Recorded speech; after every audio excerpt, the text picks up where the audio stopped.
All right, guys, so I wanted to make a quick video on the Porsche Panamera, which is my daily vehicle at the moment.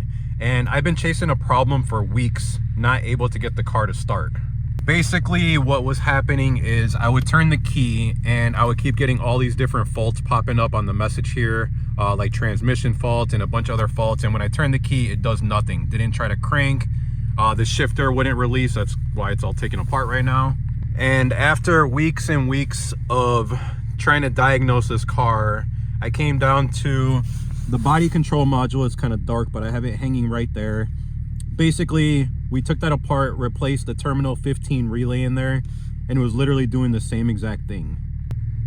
So after doing more research, checking the fuses, making sure I got power, I was thinking there was a problem with the ignition switch. That was not the case. So I'm going to show you guys exactly what the problem was, and it's actually really simple and cheap to fix. So the problem is actually right here by the battery.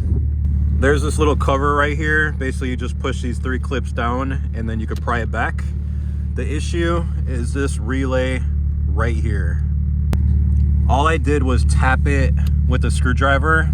Everything went back online in the car and everything worked.